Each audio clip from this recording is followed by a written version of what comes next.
သွေးမြစ်ကိုဖျက်ကျော်ပြီးနောက်ထွန်းကျော်ဟာဘသူလဲဘာလုပ်ရမလဲဆိုတာမမှတ်မိတော့တဲ့အခြေအနေမှာ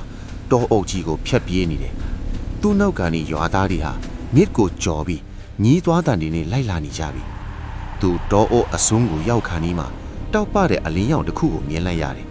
အဲ့ဒါကရွာတကားပဲတကားကိုဖျက်ကျော်လိုက်ရင်သူလွတ်မြောက်တော့မယ်လို့သူ့စိတ်ထဲမှာခံစားနေရတယ်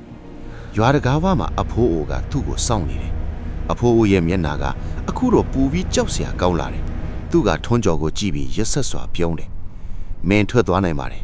ဒါပေမဲ့ဒီရွာကနေထွက်သွားမဲ့သူတိုင်းဟာသူတို့ရဲ့အသက်ရှူတန်းကိုဒီမှာပဲထားခဲ့ရမယ်မင်းရဲ့အမတ်တရားတွေကိုမြစ်ထဲမှာစတေးခိတ်ပြီးမို့လို့မင်းမှာဘာမှမကြမ်းတော့ဘူးထွန်းကျော်တကားကိုအားကုန်သုံးပြီးတွန်းဖွင့်လိုက်တယ်အပြင်ဘက်ကကဘာဟီးကိုမြင်လိုက်ရချိန်မှာသူရက်ကန်သွားတယ်အပြင်ဘက်မှာဘာမှမရှိဘူးအဆုံးမရှိတဲ့အမှန်တို့ပဲရှိနေတာဒီရွာဟာကဘာကြီးရဲ့တနေရာမှာရှိနေတာမဟုတ်ပဲအမှန်တို့ထဲမှာပိတ်မိနေတဲ့ချိန်စာတဲ့အရက်တစ်ခုတာဖြစ်နေတာထွန်းကျော်ဟာသူ့ရင်ဘတ်ကိုလက်နဲ့ဖိကြည့်လိုက်တယ်သူ့မှာနှလုံးကုန်တန်လည်းမရှိဘူးအသက်ရှူတန်လည်းမရှိတော့ဘူးသူဟာအတိတ်တွေကိုမြစ်ထဲမှာစတေးခဲ့တဲ့အချိန်ကတည်းက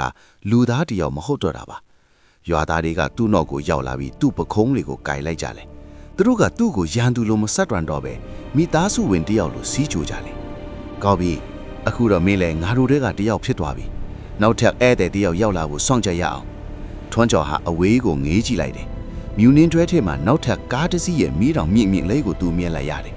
အဲ့ဒီကားဟာရွာအဝင်းကိုဖြည်းဖြည်းချင်းမောင်းဝင်လာနေတယ်ထွန်းကျော်ရဲ့မျက်နှာမှာအပြုံးတစ်ခုပေါ်လာတယ်သူဟာအရင်ကမိတ်ဆွေတွေနဲ့အတူရွာအဝင်းစီကိုဖြည်းဖြည်းစံလွှတ်ထွက်သွားလိုက်တယ်ရွာရဲ့ဆိုင်းပုံဟောင်းဤကကြောက်ကုန်းရွာနောက်ဆုံးတော့ခီးလိုပြောင်းလဲသွားနေထွန်းကျော်ရဲ့အသက်မြတ်နေတဲ့မျက်လုံးတွေကတော့ရောက်လာမဲ့ဧည့်သည်သူစီကိုစူးစိုက်ကြည့်နေပါတော့တယ်